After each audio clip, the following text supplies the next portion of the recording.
ఈరోజు దేవుని యొక్క వాక్య ధ్యానాంశం అనవసరమైన వాదములు. సాధారణముగా ఇంట్లో భర్త మరియు భార్యకు మధ్య ఏదో ఒక విషయంలో మాట పెరిగి గొడవలు జరుగుతూ ఉంటాయి. జాగ్రత్తగా పరిశీలిస్తే ఆ గొడవ మొదలవడానికి కారణం చాలా చిన్నదై ఉంటుంది. ఉదాహరణకు, చట్నీలు ఉప్పు తగ్గినట్టుగా ఉందే అని భర్త అన్నాడనుకోండి, వెంటనే భార్య కోపంతో ఏదో ఒక మాట అంటుంది. గొడవ అక్కడ మొదలవుతుంది. అంతే, అక్కడి నుంచి ఎక్కడికో వెళ్ళిపోతుంది. ఆ చిన్న వాగ్వాదం ఆ కుటుంబంలో ఉన్న సమాధానాన్ని పాడు చేస్తుంది.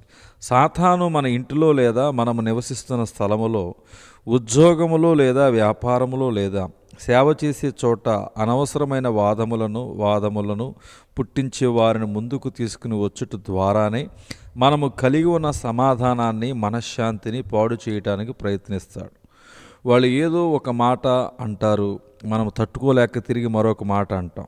అది వాదమునకు దారితీస్తుంది. ఒక విషయం జ్ఞాపకం చేసుకోండి, ఉంచుకోండి.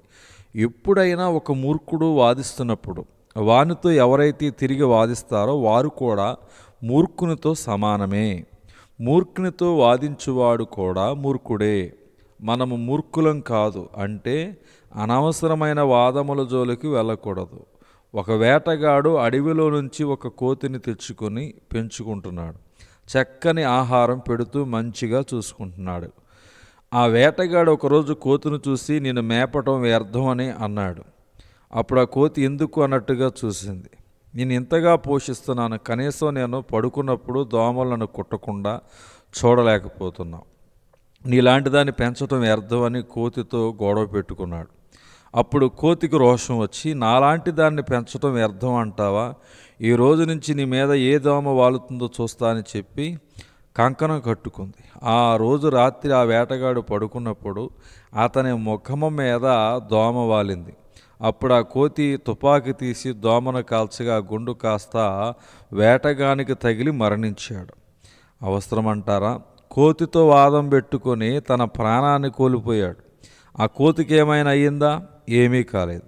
గమనించండి, మనం ఎవరితోనైతే వాదం పెట్టుకుంటామో వారికి ఏమీ కాదు. కానీ మనము కలిగి ఉన్న సమాధానాన్ని, మనశ్శాంతిని మనం పోగొట్టుకుంటాం. ఈ సత్యం మర్చిపోవద్దు.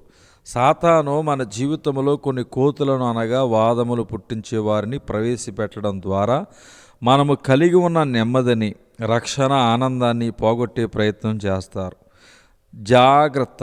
రక్షించబడిన సమాధానకర్తను కలిగిన మనము సమాధానాన్ని అనుభవించవలసిన వారమై ఉన్నాం. కావున తొందరపడి ఏ విధమైన వాగ్వాదములకు చోటు ఇవ్వద్దని మనవి చేస్తున్నాను. వినువారికి చెరుపుటకే గాని మరి దేనికిని పనికిరాని మాటలను గుచ్చి వాదం పెట్టుకొనవద్దు.